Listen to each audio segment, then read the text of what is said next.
Welcome back to the channel, and today we are going to be reviewing the Sea-Gull Dual Time GMT, and it is a compressor style watch. Now, notice how I said compressor style. We'll talk about that a bit later in the review. But anyways, as these reviews work, first off, I give you the specs on the watch. Then I go into more of a subjective. Is it worth your money? But on the wrist, before I get any further, I do have my vintage Rado Purple Horse, and as always, if you do like the content, make sure to drop a like down below, subscribe to see more awesome stuff in the future. But with that out of the way, let's just roll the intro and then get right into the content.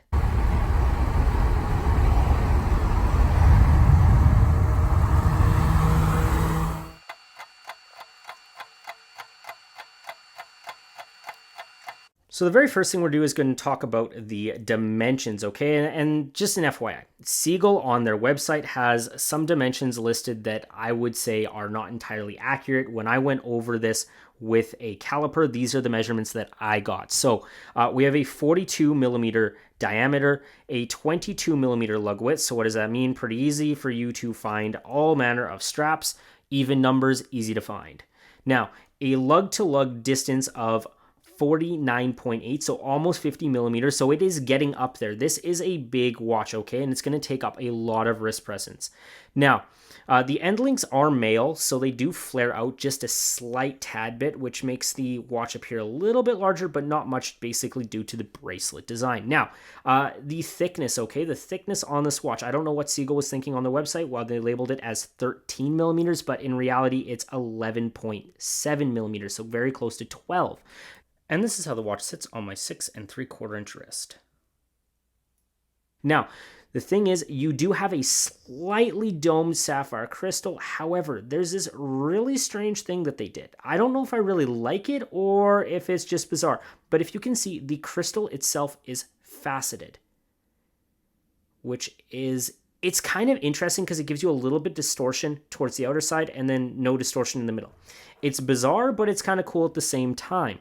Now, the case itself doesn't really have anything special going on. There isn't any sort of, special finishing. It is literally brushed finishing, from top to bottom. And even seen in the case black, which is screw down, but extremely plain Jane. Nothing cool going on about it. And realistically, they could have done a little bit more with it. I wish they had just done something a little bit slightly more. But I mean, there is that price factor to consider, right? And I mean, I just wish they would have moved a little bit away from that industrial look. Now, remember when I said this is a compressor style watch, but not a compressor, a true compressor. So a true compressor would have screw down crowns, of which this does not. It does not contain screw down crowns. It's quite simply, this operates the bidirectional rotating bezel, which is used for your GMT function. And this sign crown operates the movement and, sets the time. However, they don't screw down. A true compressor would screw down. Also, before I forget, water resistant rating is 50 meters, so 5 bar. Now, operating this bidirectional bezel, it actually has a very nice feel to it. I wouldn't say it's cheap or flimsy or junky, and it does line up fairly well. You would say almost better than a Seiko, but that's the joke. But anyways, if I were to use this, and let's say we look at the time, it is, about 6:45, and let's say, set to this watch, and let's say we were going for a time zone that was about 2 hours ahead. Well, then I would rotate it 2 hours ahead, and I would to the top, and then I would look, and I'd be like, oh, okay, well, then it's actually 8 o'clock, or 8:45. And now if I was same thing, if I was rotating it backwards, and let's say I was like 3 hours behind, then I would put the 9 at the top, and then I would look and be like, oh, okay, well, then it is, instead of 6:45, it's, 3:45 or 3:46 now.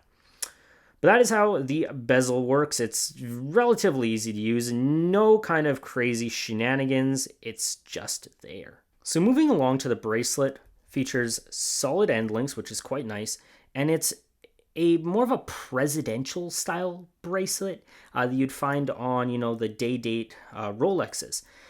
So that means really comfortable, very simple, push pins in there, and it tapers ever so slightly down to this deployant clasp, twin trigger release. It's just really a cheap stamped steel, nothing overly crazy. Does lock in quite solid, and you do only have, and this is a big downside in my opinion, you only have 2 points of micro adjust. Now the clasp is signed, and I will say this again, this bracelet is quite comfortable. However, I wish, and this is just something that I wish that they would do, is one, add another point of micro adjust, and two, please, can we have a milled clasp instead of just this cheap stamp steel? I know it would cost more money, but it's just something that I would have gone for. So now that we have this zoomed up, let's talk a little bit about the dial itself. So obviously we have this really nice gray. It kind of reminds me of the gray that you would see on BMWs, which, don't ask me to pronounce that German word, but you know what I mean. It's a very attractive gray. I think it is. So the indices are actually applied, as you can see, and it has this alternating orange and white text that is printed on, which gives it a little bit of a splash of color, which I think is quite nice. The logo itself, which the minute hand is hiding, is just printed on, same with automatic, and then China made. Now I know a lot of people, they see that China made and they lose their lunch and they get all sick about it. Now, cool thing, date complication at the 4 o'clock. Now, I want to praise them for this. The date has a border and it is super legible. Now, here's the weird thing. If you can see it, the faceted crystal gives an ever so slightly weird distortion over the number, which you do kind of notice when you look at it, but I mean, it's not a deal breaker or anything. It's just kind of weird. But yeah, I do like the fact that they added a border. It just gives it a little bit more of a premium feel and style to it. I know a lot of older watches, like mine, have that border around the date window for legibility. Why some watches don't like doing that is beyond me. You have stick style hands, those are loomed, then a lollipop second hand, which is pretty cool in my opinion. Now, a lot of people, I know it says on Sea-Gull's website that it is loomed, or that the loom is okay.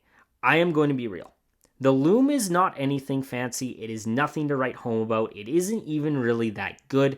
It's there. It exists. It is what it is. However, I don't really think it should be a deal breaker for you. Now let's talk a little bit about the movement that's powering this watch, and that is the Sea-Gull ST2130. So for the regular people out there, that's an ETA clone.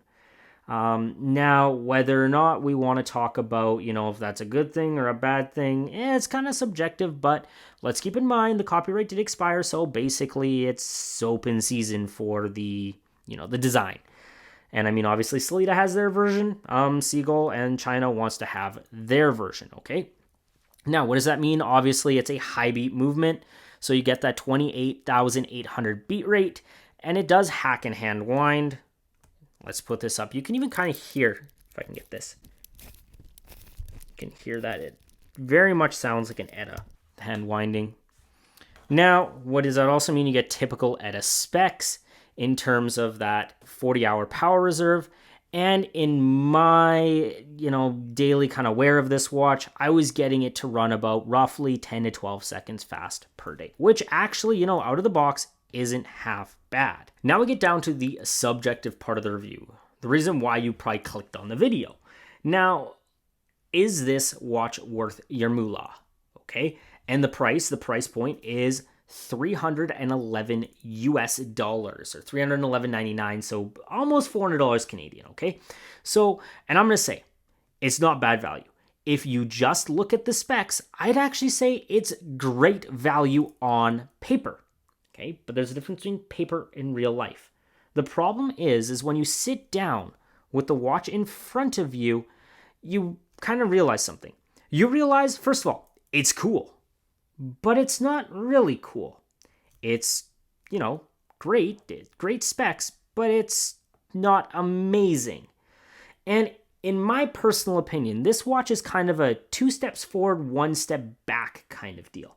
They get a lot of things right, but they went cheap on a couple of aspects that I think if they just made a little bit better, the watch could have been so much more. Now, I understand that some people don't really want to pay, that additional amount, right? They don't want to pay that additional amount to, for instance, get a milled clasp instead of this stamp steel clasp, to get better finishing on the case. They don't want to pay that. And I understand that. And the other thing is that I will say, they went for certain things about this watch are premium. They're using an Ediclone movement, okay? They're using their version of an Ediclone. High beat movement. They made the dial have applied indices. It looks very premium in terms of construction and, materials. Like Sea-Gull is not really like, they do a good job, I think, with their materials. However, they just went cheap on certain things that it just could have been so much more had they not cheaped out in just certain areas. The lack of a third point of micro adjust kind of just bugs me. That's something I guess you have to live with. But I mean, overall, there's just one other thing. There's this one other little gripe I want to say. Remember how at the very beginning of the video I mentioned that this is a compressor style watch and not a true compressor? Well, the fact that the crowns are not screw down crowns, it kind of bothers me. Okay, I'm not really a big fan of whatever blank style. If it's a dive style watch, at the end of the day, it comes down to your own personal decision, not mine, yours. Whether or not you can live with, having a compressor style watch instead of it being a true compressor, that's up to you. Whether or not you can, overlook some of the deficiencies, that's up to you.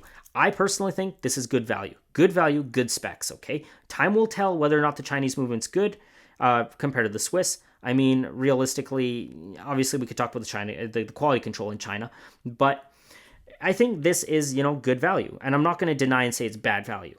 Only time will tell, and I think that if you like this style, if you like a compressor style watch, but you don't want to break the bank, this is a good watch. I'm not going to complain about it not being a true compressor, and and the fact that it's not a true diver. I just wish it had the screw down crowns. That's all I'm saying. But at the end of the day, it's your decision. I think this is a good watch. I just don't think it's an amazing watch. That's where I think I'm going to leave it off. But anyways, if you did like the content, obviously drop a like down below, subscribe to see more awesome stuff in the future. And with that, take care. You guys have a fantastic day. I'll see you later.